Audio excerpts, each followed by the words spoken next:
Hello everyone and welcome to my review for the For Honor beta. So I got a beta key back when it actually, day before it actually started. I got the key, put it in and had it loaded and started day one, and man, did it put some worries to rest. We're going to get into some of the details of why I was worried about it, but at the same time that there are some problems that are very evident in the game. But don't worry, this is not going to be another Rise, Son of Rome repeat/failure. So getting started, what is it like? Well, you get to start out by picking your faction. You get to pick from 3 different factions: the Samurai, the Knights, and the Vikings. Your choice does not affect what characters you get to play. Keep that in mind and go with whoever you want to. Next, crest creation. They take you to a little title. You get to make your own little crest. It's fun, but it's very limited. That you basically get colors and then crest designs that they've picked for you. You can't create anything truly custom, but that's fine because I don't think that's where they were going with this game. It is not customization that they focused on. It is combat. So very exciting. Then after creating your crest, picking your faction, you move on to the starting zone. They kind of teach you the ins and outs of the game. It's really basic, but that works because you need to learn how to play your style, and we'll get into that in a little bit. Next, character. Which one are you going to play? What kind of combat role do you want? Your style of fighting. Now this really comes down to something very simple that everyone I think nowadays understands. You have a heavy defender type player who's very bulky, blocks a lot, and is really methodical with their thinking. Then you have the roguish, quick style fighting, very fast, very agile, always running around the battlefield, excuse me. And then finally, the Vanguard, which is, I guess you could say, your mid-tier, has a decent attack speed, good defense, and really hits hard later in the stages of the game when you have upgraded armor and weapons. And that is personally where I choose to play. My style is very forward, but at the same time, I can take my time and think about my actions, which is insanely important in this game. Obviously, everyone's going to be very different. Your type of fighting is going to be very different, and that's what this game focuses on, is almost a personalized version of your fighting, because you can get down to the nitty-gritty of armor specs. Does it increase your attack? Does it increase your defense? What about the revenge mode, which is a very exciting introduction, but I think can almost be a unfair game changer in some aspects. And you get to customize all that: your speed, your attack power, your defense, the revenge stats, which there's actually 3 different revenge stats. So it breaks down quite nicely. And so, your role of fighting, your character, really comes down to being very personal, and that's where they focused. And that's why this game, for me, gets such high remarks, because I've been waiting for a hack and slash that just feels that good for a long time. And finally, with your character, you get abilities/powers, which range from summoning a catapult shot to a flashbang, essentially medieval flashbang. It's kind of cool. Rain of arrows. Each class, each character has a different set of abilities you get to choose from, and they vary greatly in the sense of what usefulness they have. So you got to keep all that in mind when picking your character, and that's where it shines. Now we're going to get into some of the problems. The AI, and this could be because combat is so well oiled in my mind that the AI has problems, that it just in some situations doesn't know how to act. It doesn't know how to combat you. And what's really silly is you have the ability to throw people off the edge, kick them off the edge, and if you're playing right, I literally went an entire duel, so 3 rounds, and I won each round by pushing the character off the edge and I didn't swing my sword once, and I didn't take any damage, and the AI was crushed. That is a problem. The AI should be aware that it needs to stay away from the edge. Now, hopefully that's something they fix, but it could be a very easy cheesing. It's just too easy to do. And any player who's new to the game, it's going to be the same thing for them. You can throw them into spike pits, you can throw them off of edges, you can kick them off ladders.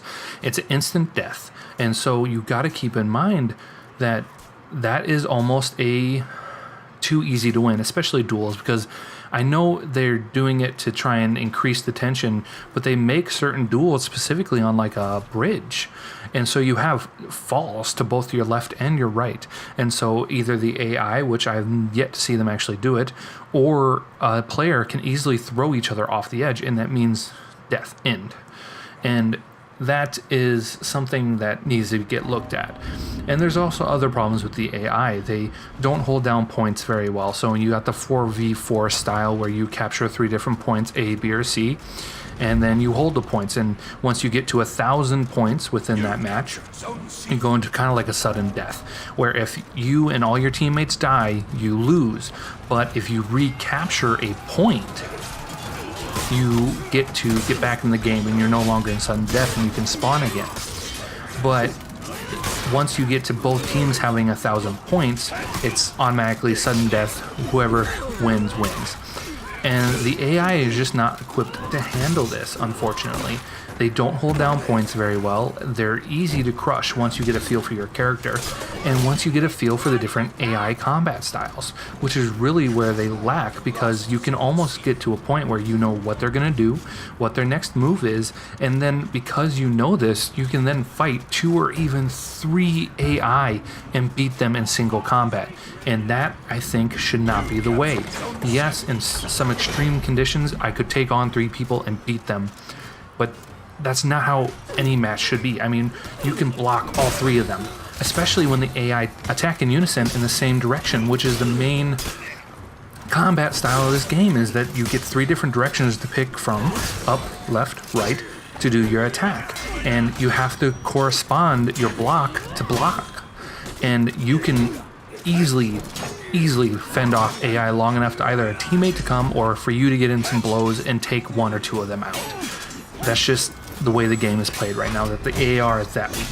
And so what I tried doing is I went to the 1 versus 1, I went to the AI settings, and I set it to as high as it could in the beta, which is, it's like level 2. I'm hoping they increase the levels a little bit more, but it's all they've allowed for is level 2 right now, and I decimated that AI. Undoubtedly didn't stand a chance. Even the more difficult AIs that play the shield class, the heavy class, once you know how to play them, it's done. It's over.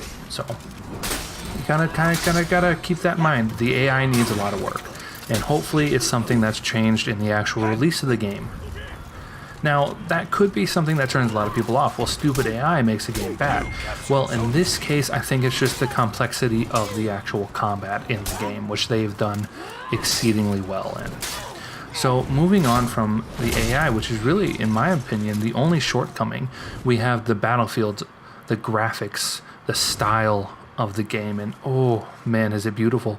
And it really does a great job of making you feel like you're in that era, making you feel like you're there. The music has got this like somber drums and roars and clash of swords, and it gets you going. But then in the peaceful duels, you've got like the Asian Oriental themed music that makes you just focused, and you feel, I mean, for honor, it's in the name. Your honor is on the line, and it makes you, when you get into those one-on-one situations, really slow down. And I mean, I could see a fight lasting a long time against 2 players. And so the graphics, the battlefields are just, wonderful. I really suggest, if you have the opportunity, to load up a custom game and just walk around the map. And it's going to help when it comes to playing the actual game itself. But you also get to take in the beauties, the cliffs, the mountains, the forests, the environments you're in. They did a beautiful job of.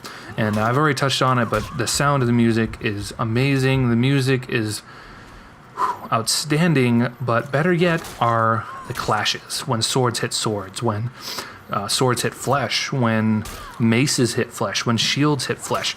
It's all been done exceedingly well. And that's really what we can tell in a beta so far. That's about as much information as we can get, and hopefully there's a lot more with the actual launch of the game in, February 14th is the release for the game, and so it's very exciting. But, yeah, and kind of ending there, my final thoughts are that it is a game worth getting. You're not getting another Rise Son of Rome, which is outstanding. And they put so much, I think they focused where they should have, and that was combat. Hopefully the campaign is very good. Hopefully it's long. With the stylization of this game, I would like a long campaign, and I want it to be difficult. Not quite Dark Souls difficult, but difficult. Make me work for that ending, which I think would be... Oh, it's going to be good. Just watching the opening video, it's going to be good. And so, yeah, really, you should, I would buy it. I don't know if necessarily a pre-order is necessary. You can wait for a couple of the reviews, but my plan is to buy it. The basic edition is where I'd say going for that basic edition. I don't know what their plan is later down the line, whether or not they're going to add anything to the game, whether you have to pay for it. I honestly don't know. I just kind of... I've been staying back on most games and not up front making a decision, but after playing the beta, I can tell you right now, it's going to be a good game. For anyone who likes the hack and slash style, you're going to love this. So give it a try, go out there. You got Redbox, I'm sure there's renting game stores or probably somewhere around you, but you should give it a try and play the game, and I would suggest buying it if you're a fan of hack and slash, and definitely if they fix some of the AI problems, it's golden. So I hope you guys enjoy the review, and I look forward to talking to you again. Bye.